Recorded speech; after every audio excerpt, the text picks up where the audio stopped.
U Sovjetskom savezu, gdje svaki klub ima svog sponzora, cijena lojalnosti svome timu može biti zaista visoka. Najpopularniji moskovski klub je Spartak, tim radničkog sindikata koji je osnovao 80-godišnji Nikolaj Starostin. On i njegova braća su pronijeli slavu Spartaka i doveli ga u sukob sa Berijom, Staljinovim doglavnikom i sponzorom suparničkog Dinama iz Moskve. On je istovremeno vršio funkciju rukovodioca KGB-a i predsjednika Dinama.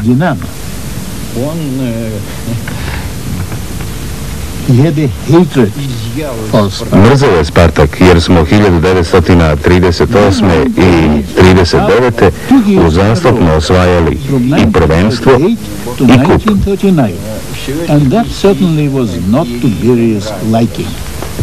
Berija je milione svojih zemljaka poslao u radne logore, a među njima su bila i četvorica braće Starostin.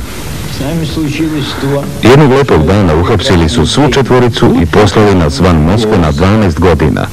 That one fine day, all four of us were arrested and spent a dozen years away from Moscow. Nasilje na sovjetskim stadionima povlači veoma stroge kazne. Pre 15 godina nad jednim navijačem je izvršena smrtna kazna, zato što je napao drugoga nožem. Uprkos tome nastavljaju se okršaje između navijača suparničkih klubova. Vođa Spartakovih navijača Rifat Sebestjurin hapšen je više od 30 puta. Bilo je tuča između navijača Spartaka, CSKA i Dinama.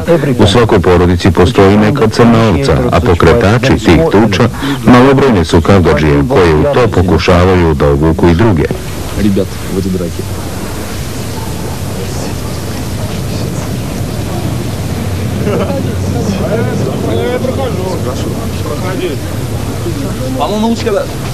А у тебя можно... Тихо, все, нормально, прекращай, все, пошли, все, нормально.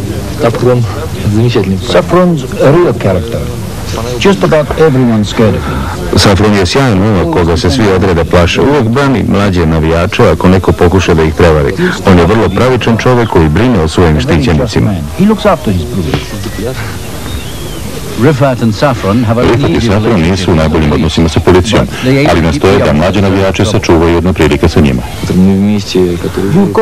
Imamo momaka koji sa mnom rade, a koji su od mene stariji i rade kao nastavnici ili inženjeri. Klinci se u njih uzdaju kao ideologe, koje uvek kao iskusnije mogu pitati za savjet. To je neka vrsta društvenog položaja.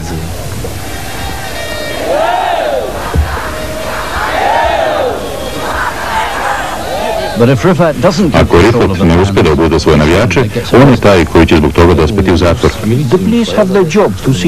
Posao policije je da spreči nerede. Naš posao je drugačiji, jer mi nastojimo da se navijači dobro zabavljaju, a da pritom ne izazivaju nered kako bi se lepo proveli i opet došli na utakmicu. Rifat veruje da odlasci na fudbalske utakmice mogu sprečiti mlade da ne dođu u sukob sa zakonom. Svi sovjetski tinejdžeri koje držite pod kontrolom dobro znaju šta smeju, a šta ne. Ako ih oterate, oni će se opet negdje okupljati i praviti probleme.